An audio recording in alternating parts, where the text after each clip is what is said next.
പട്ടികവർഗ സമൂഹത്തിൽ നിന്നുള്ള കേരളത്തിലെ ആദ്യ മന്ത്രിയാണ് പി.കെ. ജയലക്ഷ്മി. കേരളത്തിലെ ആദിവാസി സമൂഹത്തോട് സർക്കാരിനുള്ള പ്രതിജ്ഞാബദ്ധതയാണ് തന്റെ മന്ത്രി പദവിയിലൂടെ യാഥാർത്ഥ്യമായിരിക്കുന്നതെന്ന് അവർ മലനാട് വാർത്തകളോട് പറഞ്ഞു.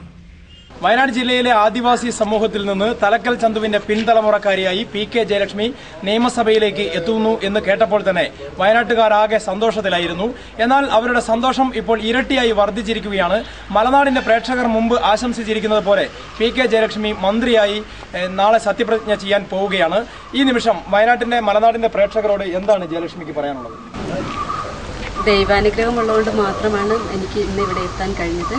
അതുപോലെ തന്നെ ഇവിടുത്തെ ജനങ്ങളുടെയും പിന്നെ പാർട്ടിയുടെയും മാധ്യമ പ്രവർത്തകരോടും ഞാൻ നന്ദി പറഞ്ഞ അവസരം ഉപയോഗിക്കുകയാണ്. ഈ വിജയം ഈ സ്ഥാനലബ്ധി എന്ന് ഞാൻ വിചാരിക്കുന്നത്, അതായത് കേരളത്തിലെ വനിതകളുടെയും കേരളത്തിലെ ആദിവാസി സമൂഹത്തിൻ്റെയും യുവജനങ്ങളുടെയും ഒരു അംഗീകാരമായിട്ടാണ് ഞാൻ ഇതിനെ കാണുന്നത്. മലനാടിന്റെ ചർച്ചയിൽ ഒട്ടേറെ സമയം നാം ആദിവാസി ഭൂപ്രശ്നവും മറ്റ് ഇവിടുത്തെ സാമൂഹിക പ്രശ്നങ്ങളും ആരോഗ്യ പ്രശ്നങ്ങളും ഒക്കെ ചർച്ച ചെയ്തിരുന്നു. പല പ്രാവശ്യം മലനാടിന് തന്നെ അനുവദിച്ച അഭിമുഖത്തിൽ ആരോഗ്യ മേഖലയ്ക്കായിരിക്കും മുന്തിയ പരിഗണന എന്ന് പറയുകയും ചെയ്തിരുന്നു. എന്നാൽ ആദിവാസി ഭൂപ്രശ്നം ഒരു വർഷത്തിനുള്ളിൽ തന്നെ പരിഹരിക്കുന്നതിനുള്ള നടപടികൾ നടത്താൻ ഒരു സമ്മർദ്ദം മന്ത്രിസഭയിൽ ചെലുത്താൻ വേണ്ടി ഈ പദവി ഉപയോഗിക്കുമോ? തീർച്ചയായിട്ടും.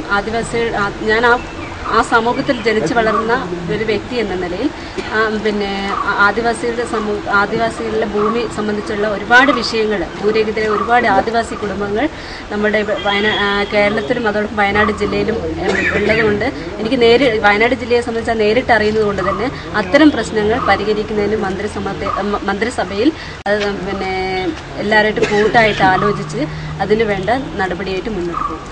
തെരഞ്ഞെടുപ്പിന് ശേഷം ജയലക്ഷ്മി പലതവണ തിരുവനന്തപുരത്തേക്ക് യാത്രയായി. ഇത്തവണ യാത്രയ്ക്ക് ശേഷം തിരിച്ചെത്തുക മന്ത്രിയായി തന്നെയായിരിക്കും. മലനാടിന്റെ എല്ലാ പ്രേക്ഷകരുടെയും ആശംസ ഈ ഒപ്പം അറിയിക്കുന്നു. മലനാട് വാർത്തകൾക്ക് വേണ്ടി മാനന്തവാടിയിൽ നിന്നും CV ഷിബു. 5 വർഷത്തിന് ശേഷം ജില്ലയ്ക്ക് മറ്റൊരു മന്ത്രിയെ കൂടി ലഭിച്ചിരിക്കുകയാണ്. പി.കെ. ജയലക്ഷ്മി നാളെ മന്ത്രിയായി അധികാരമേൽക്കുന്നതോടെ വയനാട്ടുകാരുടെ പ്രതീക്ഷകളും ഉയരുകയാണ്. എന്തെല്ലാം കാര്യങ്ങൾക്കാണ് മുൻഗണന നൽകേണ്ടത്? ജനങ്ങളുടെ അഭിപ്രായം ഞങ്ങൾ മന്ത്രിയുടെ ശ്രദ്ധയിൽപ്പെടുത്തും. പുൽപ്പള്ളിയിലെ ജനങ്ങളുടെ പ്രതികരണങ്ങളിലേക്ക്. വയനാട്ടിൽ നിന്നുള്ള പി.കെ. ജയലക്ഷ്മി നാളെ സത്യപ്രതിജ്ഞ ചെയ്ത് മന്ത്രിയാവുകയാണ്. ജില്ലയുടെ വികസനത്തിനായി ഒട്ടേറെ വികസന പദ്ധതികൾ ഇവരിൽ നിന്നും ഉണ്ടാകുമെന്നാണ് പ്രതീക്ഷ. വിവിധ മേഖലകളിൽ എന്തെല്ലാം വികസന പദ്ധതികളാണ് ആവശ്യം? ജനങ്ങളുടെ പ്രതികരണങ്ങളിലേക്ക്.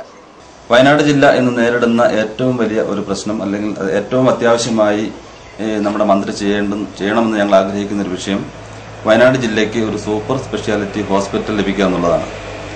അതോടൊപ്പം തന്നെ ഒരു വ്യാപാരി പ്രതിനിധി എന്ന നിലയിൽ വയനാട് ജില്ല ഇന്ന് നേരിടുന്ന മറ്റൊരു വലിയ പ്രശ്നം രാത്രികാല ഗതാഗത നിരോധനമാണ്. അത് മാറ്റിക്കിട്ടുന്നതിന് ഈ മന്ത്രിതലത്തിൽ ഒരു നീക്കുപോക്കുണ്ടാക്കുന്നതിന് നമ്മുടെ മന്ത്രിക്ക് കഴിയണം. അത് അത്യാവശ്യമായി വയനാട് ജില്ലയിലെ കർഷകരുടെ പ്രശ്നം കൂടി ആയതുകൊണ്ട് കാർഷിക ഉൽപ്പന്നങ്ങൾ മറ്റ് സ്റ്റേറ്റുകളിലേക്ക് കൊണ്ടുപോകേണ്ടതുള്ളതുകൊണ്ടും മറ്റ് സ്റ്റേറ്റുകളിൽ നിന്ന് ഉൽപ്പന്നങ്ങൾ കേരളത്തിലേക്ക് കൊണ്ടുവരേണ്ടതും ഉള്ളതുകൊണ്ട് വളരെ അടിയന്തരമായി നമ്മുടെ മന്ത്രി അക്കാര്യത്തിൽ ഇടപെടും എന്ന് തന്നെയാണ് ഞങ്ങളുടെ വിശ്വാസം. ആദിവാസികൾ ഈ ജില്ലയിൽ വളരെയധികം പ്രശ്നങ്ങളും പ്രയാസങ്ങളും നേരിടുന്നുണ്ട്. അതിനുവേണ്ടി എന്തെങ്കിലും നമുക്ക് ചെയ്യേണ്ടതുണ്ട്. അവരുടെ ഭൂമി പ്രശ്നം, അതേപോലെ കൂടുതൽ ആരോഗ്യ പ്രശ്നങ്ങളും മറ്റുമുണ്ട്. അതിനെക്കുറിച്ച് കൂടുതൽ ശ്രദ്ധിക്കേണ്ടതുണ്ട്. വയനാട് ജില്ലയുടെ പിന്നോക്കാവസ്ഥയ്ക്ക് ഒരു മാറ്റം വരുമെന്നാണ് നമ്മുടെ പുതിയ മന്ത്രിയുടെ വരവോടെ നമ്മുടെ വയനാട് ജില്ലയ്ക്ക് ഒരു പ്രചോദനമേകുന്നത്. വയനാട്ടിലെ ജനങ്ങളെ സംബന്ധിച്ച് ഈ മേഖലയിൽ, കാർഷിക മേഖലയിൽ വളരെ ബുദ്ധിമുട്ട് അനുഭവിക്കുന്ന ഒരു സമയമാണിത്. ഇവിടുത്തെ ആളുകൾ വന്യജീവിയിൽ നിന്നുള്ള ആക്രമണം നേരിട്ടുകൊണ്ട്